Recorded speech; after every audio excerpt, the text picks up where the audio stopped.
Today, I want to talk about something very important at the moment, and that could be the possibility of the end. Now, I don't mean this in a very dark tone because it's not what I mean. I'm talking about the channel. Now, I need to make this clear. I'm not on about potentially quitting because I'm very offended or bothered by what's going on. And in this regard, I should explain further. Just because there's one or two hate comments and there's a lot more at the moment, it doesn't mean that I'm obviously giving up because, oh, look, there's a bunch of hate comments. I'm now offended. This is ruining my life. No.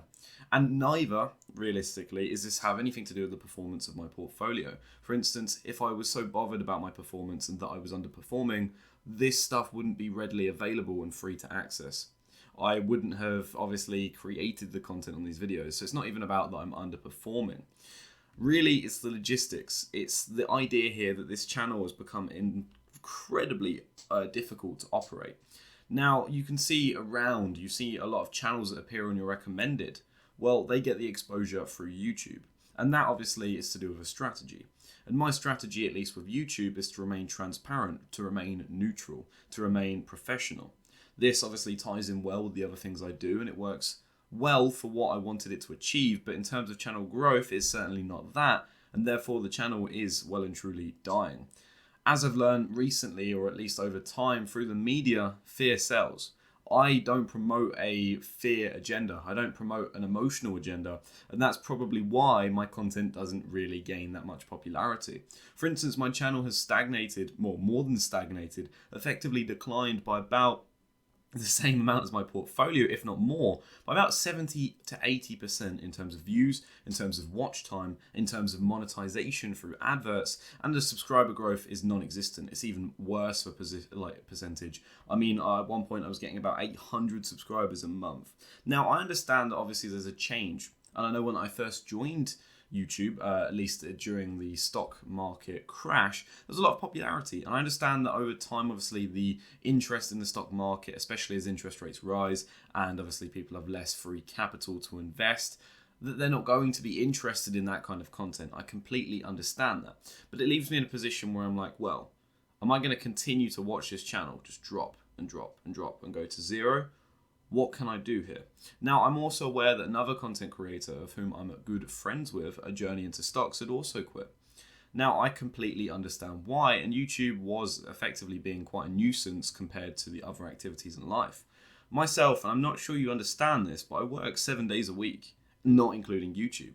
I mean, sure, it's my own choice. I choose to work that many days a week, and therefore that's my own self-inflicted problem. But obviously there are a lot of comments that are very negative and they expect things that simply aren't able to be true, especially because the logistics of running this channel, I'm really not making much at all. As a matter of fact, in the last 28 days, my advert monetization is about £98. I've made probably about £10 on Patreon, and fortunately, once, and I think my last order was about 2-3 months ago, I made one off on Fiverr of about £20. That's it.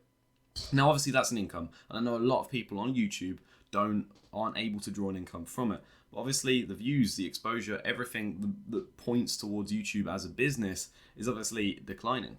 And realistically, the only way I think I can get out of this, I mean, sure, you can say consistency is key. Keep creating content, keep pushing, keep improving. And aggregation of marginal gains is good here because, yes, over time you will improve and you will find a way to continue growing. I do understand that. However, realistically, it's probably not going to work, and a lot of businesses do fail. Now, the business is profitable enough that it won't fail ever. I don't make enough expenses. There is no real problem with it. The problem, I suppose, with it is the time investment that it takes. It's a very cash-rich, time-poor business in which the time you put in, you don't get much cash from it, but as a business, you don't need much cash to run it at all, if anything. Although, albeit, you need to also understand that I need to make regular deposits into my portfolio to drum up interest. Again, that comes to another thing. And the beauty of YouTube, and I must really appreciate this, and the reasons I'm still doing it is, one, it's a hobby. I do enjoy creating content. Two, I like the accountability and transparency. I have my portfolio here. People can criticize my investment decisions, fairly of course, or they can say they agree with certain things, and I therefore am allowed to get a fair and balanced opinion of my strategy in the markets. These are good reasons to keep running the channel, but logistically it's also very, very draining. And therefore I need to come to a conclusion of what could be done. Now, you may have noticed over time, if you're more of a longer term subscriber, I have certainly changed the style of the content. It used to be very edited. It used to take me, and I'm being completely honest here, when I was making 4 videos a week during the pandemic lockdowns, it was taking me about 8 hours per video. I'm not joking there. I'm not trying to exaggerate there. That was how long it was taking me. And then I learned, okay, right, I got more efficient, obviously, due to efficiencies, I had sped up the process. And now, realistically, with the way I've got it set up and the way I normally do it in almost one take, I'm able to effectively record and upload a video very quickly. That helped mitigate the logistics. This meant, obviously, I'm able to record and create content very quickly, but then ideas become quite difficult to drum up, and therefore that itself is also another challenge. Now, if I remain neutral, if I remain keeping to my very, very basic levels of clickbait, obviously it's not going to grow anywhere. However, it does seem like on the internet, if you really want to get growth in terms of an online brand and presence, you've got to be controversial. You've got to be almost standing out from the markets, and you've got to have a loud voice. Now, this is something I can do, but it definitely changes the whole core values of the channel. I like to be transparent. I like to be accountable. Those values likely won't change. But it does mean that obviously my whole idea of trying to keep emotions out of investing would change. And I think realistically, do I want to create a channel that might be successful, might generate views, but do I really want to sell fear? Do I really want to sell emotion into the markets? Because I don't think that's really helping anyone. I think fear and emotion, adding that to the daily workload of you as an individual watching this video, you don't want more of it. You've likely tuned out of the TV itself, gone onto YouTube to probably ignore it.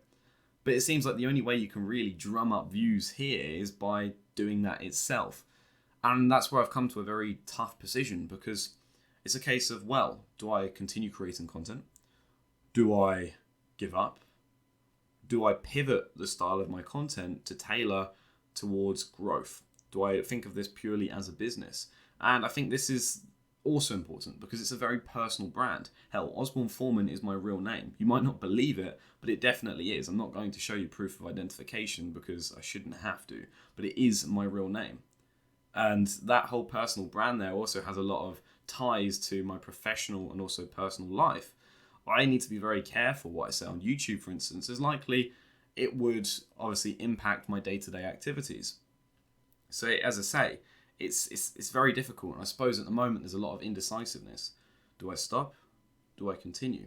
And truth be told, I don't know the answer. I felt it very important that I made this video in particular because I wanted you as an audience to sort of understand, to really see where I'm coming from and really what direction I may take. Because I can become more controversial. I can choose to do that. For instance, I know immediately that right now I could create a video, and honestly, it's not going to make people happy, but it would certainly drum up the clicks. Do I succumb to this? And you might say, well, over time, with patience, with discipline, with hard work, it will eventually pay off. But that return on investment, the time, the energy, and the effort that I'm putting into the channel, I could get a better return on investment elsewhere in the other aspects of my life, such as a career. This simply isn't, the labours of my work isn't fruitful enough that justifies really pushing in that time investment. Whilst when I started, as I said, during the pandemic lockdowns, I had loads of time, and now I don't. I suppose, yes, another benefit of this is that it does benefit my CV because this being a professional content channel works very favourably and is likely what secured me my current job. But then, now that I've got a foot in the door, is it still needed? Now, I'm not someone that wants to give up because really, I don't give up and I keep pushing. However, I will pivot. And I think if I pivot strategies, that would be a time to go, well, is that the end of what this is for Osborne Foreman? Is that the end of this part of the channel? Because if I change it, who knows what direction it might go, and for the better or for worse. And I feel at the moment, the channel doesn't get much of an exposure, but at least you can see the accountability. You can see the mistakes I make almost in real time. You can identify that and you can learn from the mistakes I've made or the lessons I've learned and hopefully not repeat them yourselves. Or if I do something well, take on that piece of advice and therefore use that piece of knowledge that you're able to do better in your own investment journeys and hopefully over time do better than myself in terms of your investments.